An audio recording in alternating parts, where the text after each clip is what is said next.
The time a supervisor tried to throw me under the bus, but I had receipts.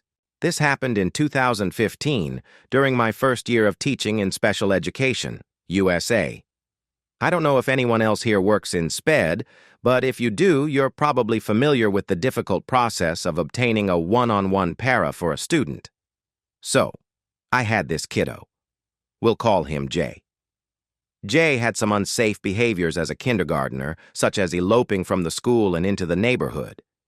It was terrifying, to say the least, and a big safety concern. So I spoke with my supervisor, showed him the data, and he agreed this student definitely needed one-on-one support. My supervisor, Mr. C, worked with me for a couple of weeks on the safety net process, getting a one-on-one. It was a lot of loops and jumps and saying the right thing in very specific ways, but I got it completed. I sent it to Mr. C for the last final review and was met with silence. I emailed him after a day, 'cause we're all busy in this field, no worries. But more silence. I called his office and left a voicemail with his secretary, but more silence. I tried to get a hold of him for 2 weeks with growing worry because the deadline was approaching, but I never heard back from him. After the due date passed, he finally messaged me and said since I didn't reach out to him with the final copy, the one-on-one wasn't approved. I was pissed.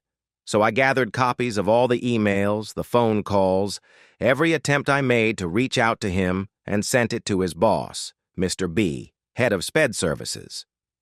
I also included Mr. C's last email. A couple of days later, Mr. C sent me a formal letter of apology through our district mailing system.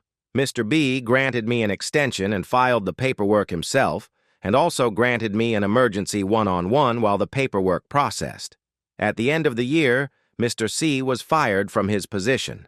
I doubt it was just me, but I'm sure my receipts had something to do with his removal as a SPED supervisor. And that's my story.